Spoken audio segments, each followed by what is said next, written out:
하나님의 말씀 요한복음 12장 1절에서 11절입니다. 요한복음 12장 1절에서 11절 말씀입니다.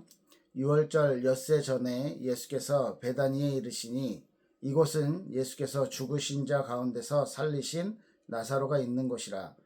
거기서 예수를 위하여 잔치할새 마르다는 일을 하고 나사로는 예수와 함께 앉은 자 중에 있더라. 마리아는 지극히 비싼 향유 곧 순전한 나드 한 근을 가져다가 예수의 발에 붓고 자기 머리털로 그 발을 닦으니 향유 냄새가 집에 가득하더라. 제자 중에 하나로서 예수를 잡아줄 가롯 유다가 말하되 이 향유를 어찌하여 300데나리온에 팔아 가난한 자들에게 주지 아니하였느냐 하니, 이렇게 말하면 가난한 자들을 생각함이 아니요 그는 도둑이라 돈꾀를 맞고 거기 넣는 것을 훔쳐가미러라. 예수께서 이르시되 그를 가만히 두어 나의 장래할 날을 위하여 그것을 간직하게 하라.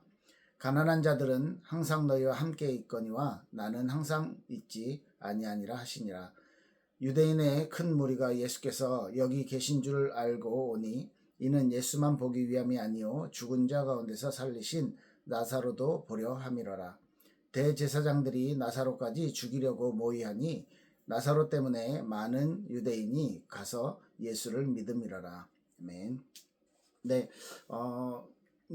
많이 들으셨던 내용이죠. 향유 옥합을, 귀한 향유 옥합을 여기서 표현해서는 순전한 나드 한 근 그랬습니다.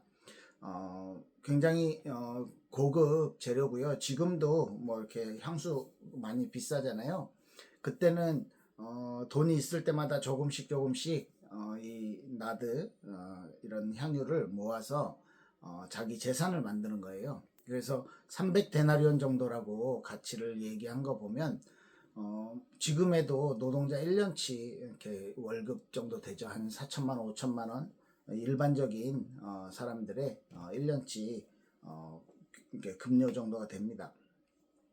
이렇게 나드라는 것은 인도 히말라야에서 있었다 아주 귀한 향유인데요. 이것을 마리아가 예수님의 발에 붓고 그리고 자기 머리털로 닦았다라는 것은 굉장한 예수님을 향한 존경과 또 사랑의 표시를 한 거죠. 우리는 예배 드릴 때, 우리는 하나님 앞에 나갈 때 어떤 마음을 가지고 갑니까? 내 상황이나 내가 지금 마음 상태나 내가 가지고 있는 지금의 어떤 문제, 이걸 가지고 하나님 앞에 나갈 수 있겠죠. 그런데 오늘 마리아는 자기에게 있는 가장 귀한 것, 잘 모르겠습니다. 이제 정확하게 표현이 안 돼 있어서, 마리아가 만약에 결혼을 아직 하지 않은 여자였다면 자기가 결혼을 할 때 사용할 지참금으로서 이렇게 아마 준비해 놓은 것이었을 수도 있겠고요. 아니면 결혼을 한 여자였다면 그동안에 계속해서 저축하고 모아놓은 그런 향유 옥합이었을 것입니다. 이 마리아에 대해서, 이 마리아가 왜 이런 일을 했냐라고 했을 때 예수님의 해석에서는 나의 장래할 날을 위하여 그것을 장래할 날을 위해서 그것을 간직하게 하라, 이렇게 표현하셨듯이, 이제 곧 예수님이 지금 예루살렘에 입성해서 이제 6월절 일주일 전에 입성해서 이제 앞으로 예루살렘에서 이제 일어날 일들과 또 예수님 십자가에 못 박혀서 돌아가실 그 일을, 그 장래, 이제는 예수님의 사역이 막바지로 이렇게 다가온 거죠. 예수님의 우리를 구원하시기 위한 완전한 헌신, 그 십자가 사건을 이젠 일주일 앞두고 있는 상황에서 예수님의 어떤 장례를 준비하는 의식으로, 마리아가 그것을 알고 하지는 않았을 거예요. 그런데 예수님은, 하나님의 어떤 섭리는 우리의 작은 행동들, 우리가 지금 행하는 어떤 하나님 앞에서 드리는 마음을, 지금 마리아의 이 작은 헌신을 예수님이 십자가 사건을 준비하는 그 과정으로 하나님께서 만들어주시고 받아주셨다라는 것이죠. 여기에 나오는 몇 또 다른 인물들이 있습니다. 유다는, 가룟 유다는 이걸 팔아서 가난한 사람들한테 주면 되지 않냐? 그런데 이 사건이요, 마가복음이랑 마태복음에도 있는데, 마태복음이랑 마가복음에는 제자들이 그렇게 얘기했다고 하고 또 사람들이 그렇게 얘기했다, 어떤 사람들이 그렇게 얘기했다 이렇게 표현되어 있는데 요한복음에만 유다가 그렇게 얘기했다. 아마 몇몇 사람들이 그런 이야기들을 했었나 봐요. 그런데 지금 요한복음을 기록하는 요한의 눈에는 유다가 특히 눈에 띈 거죠.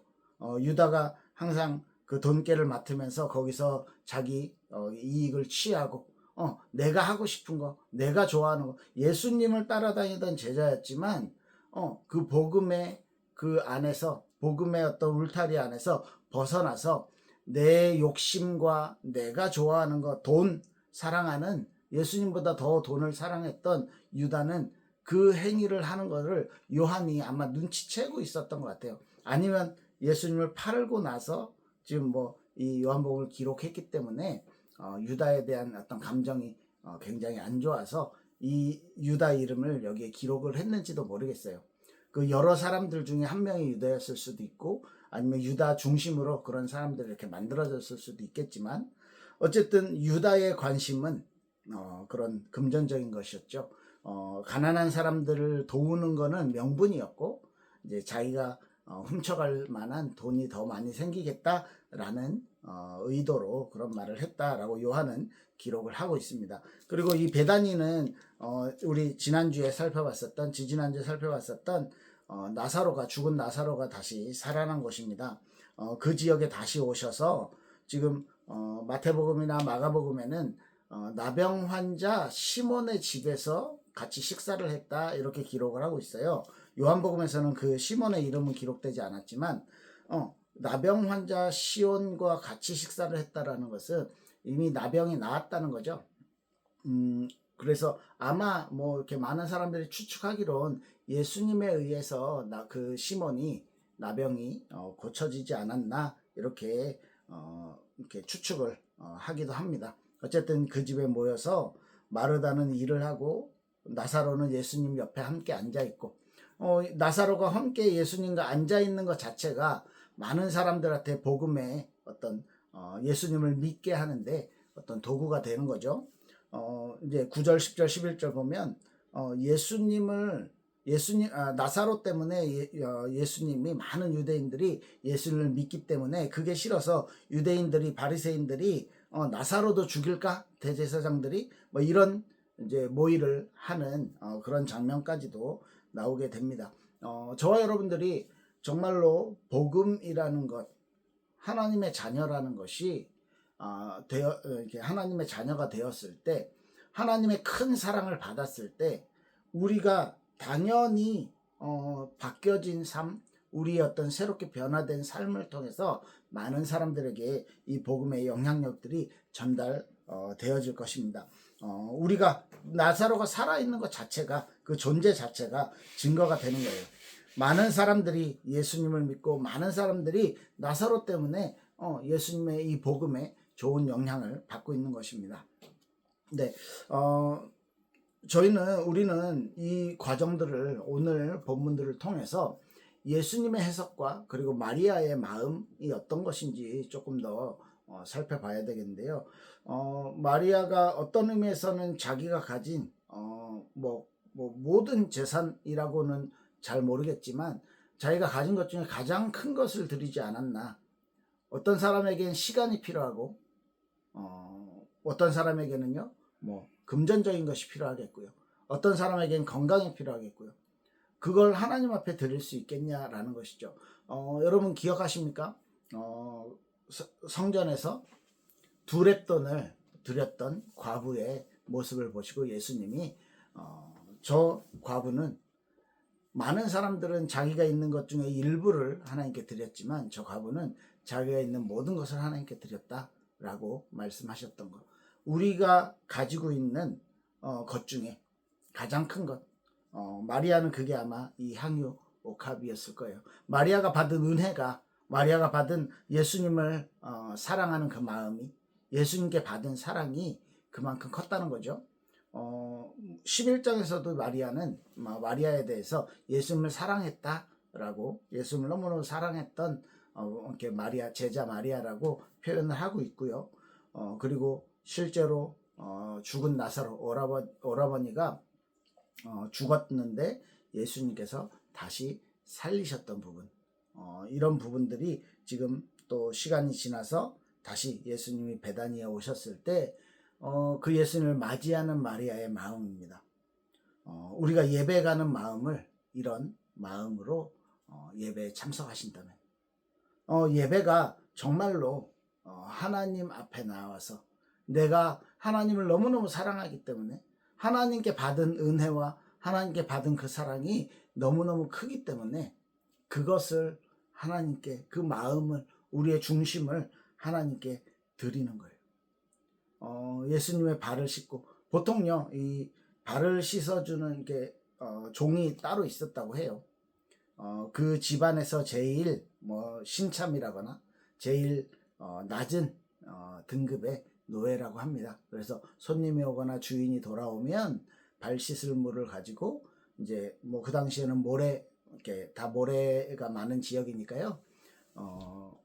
발을 돌아오면 이제 발을, 손님이 오시면 발을 씻어주는 노예가 있었는데, 그 귀한 향유로 예수님의 발을 씻겨드린 거예요. 그리고 이런 자기 머리로 예수님의 발을 닦아드렸다라고.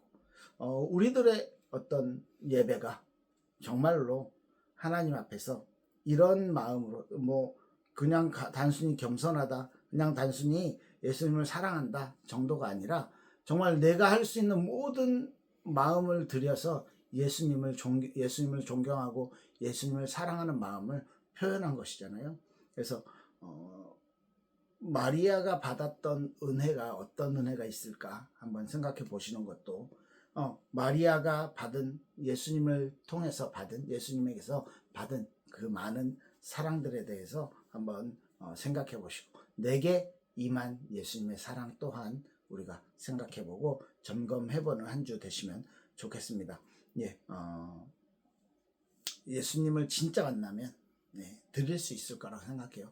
혹시 키가 작아서 뽕나무 위에 올라갔었던 삭개오를 기억하시죠? 그 삭개오는 예수님 얼굴 한번 보고 싶어서, 자기가 사람들이 너무 많으니까 뽕나무 위로 막 기어 올라갔어요. 올라가서 예수님을 보고 있는데 예수님이 내려오라고 해서, 그 세리였던, 그 당시의 세리는 아주 질 나쁜 사람들이에요. 지금으로 말하면 조폭들, 야쿠자들 같은 사람들이에요. 그래서 로마 정부에서 그런 사람들을 찾아서 모든 사람들에게 세금을 걷어오는데, 로마 정부에는 일정 금액을 정해줘요. 한 사람당 얼마. 그런데 네가 그거보다 더 많이 받아도 괜찮아. 그건 네가 가져. 그 대신 모든 사람에게 세금을 정확하게 걷어서 로마에게 바쳐라. 이렇게 시켰던 사람들이 세리예요. 그러니까 일반 백성들 입장에서는 굉장히 나쁜 사람이죠. 폭리를 취하고, 그리고 그들이 가졌었던 부는 전부 다 우리의 서민들의 피를 빨아먹은 그런 부였다는 거죠. 그 삭개오가 예수님을 만나고 삭개오 집에서 식사하면서 삭개오가 먼저 이야기해요. 내가 나쁘게 그렇게 이익을 취했다면 내가 2배로, 4배로 갚겠습니다. 저는 어렸을 때 이 내용을 보고 이런 생각을 했어요. 와, 삭개오 망하겠구나. 왜 내가 가진 재산보다 2배로 4배로 더 이렇게 다시 돌려준다라고.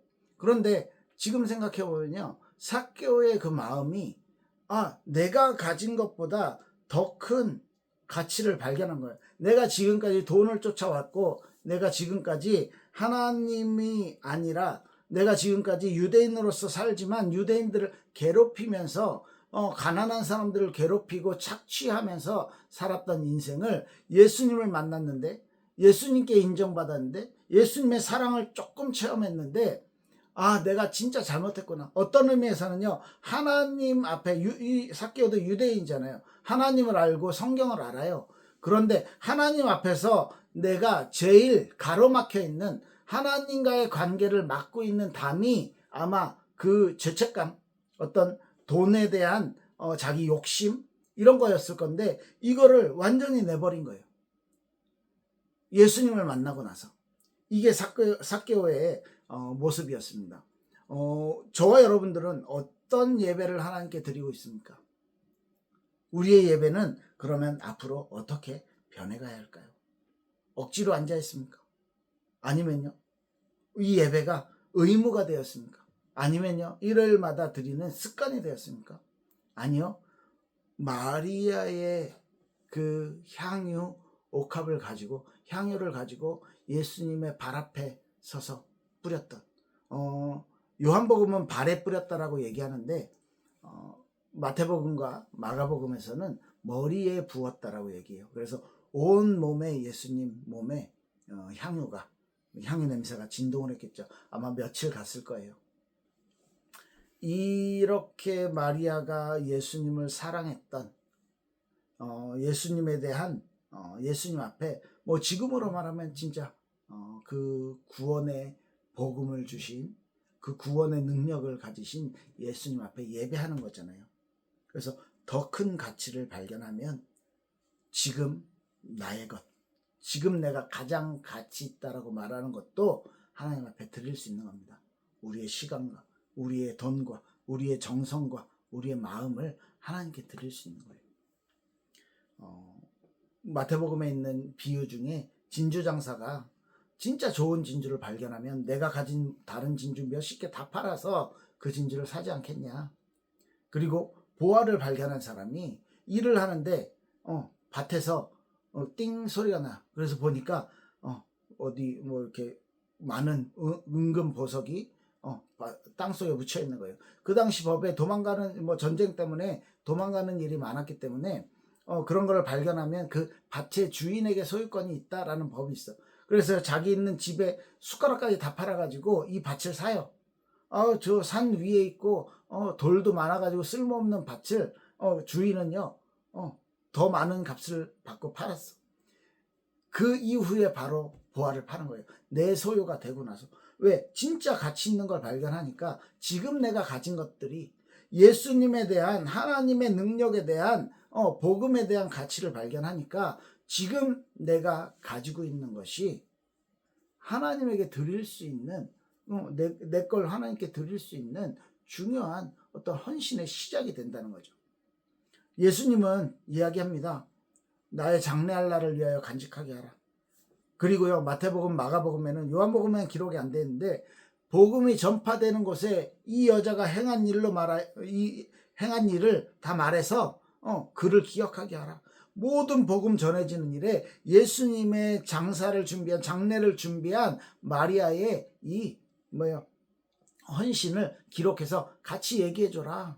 왜요? 그만큼 중요하다고. 그만큼 예수님의 죽음을 준비했던 마리아의 헌신이 많은 사람에게 귀감이 된다는 거죠. 마리아는 아마 자신의 행동이 예수님의 십자가를 준비하거나 그렇게 몰랐을 거예요. 하지만 하나님의 완벽한 섭리는 마리아의 작은 헌신을 예수님의 구원 사역을 준비하는 과정으로 만들어 주셨다는 겁니다. 그래서 마태복음이나 마가복음에서는 이 일을 계속해서 모든 복음이 전해지는 곳에 기억하게 만드는 거예요. 십자가를 지시기 전에 구원자로서의 이 사명, 이 여정을 이제 시작하는, 아주 처음에는요, 예루살렘에 들어갔을 때 많은 사람들이 환영하고 호산나, 주의 이름으로 오시는 이여 찬양하라 이렇게 했는데, 이제는요, 예수님이 법정에 잡혀가고 심판받고 본디오 빌라도 앞에 섰을 때는 모든 사람들이 예수님을 외면했어요. 심지어 베드로도요, 예수를 부인했어요. 나중에 사도행전 보니까 120명만 남았대. 예수님 부활하고 났는데도. 이렇게 아주 초라하지만 완벽하신 하나님의 구원의 복음을 가지고 가는 과정을, 그 여정의 시작을 지금 마리아가 준비했다는 거죠.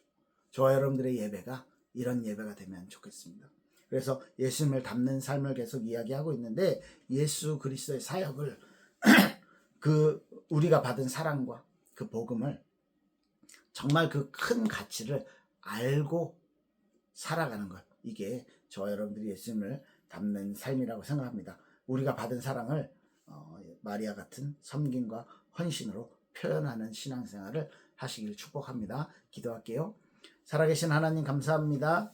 우리에게 주신 이 복음이, 예수님의 사랑이 우리 안에 가치 있게, 그리고 또 우리 안에 정말로 하나님의 능력으로 나타나서 우리가 받은 이 사랑을 전하며 사는, 헌신으로 또 사랑으로 표현하며 사는 저와 여러분 될 수 있도록 하나님 축복하옵소서. 감사드리며 예수 그리스도 이름으로 기도했습니다.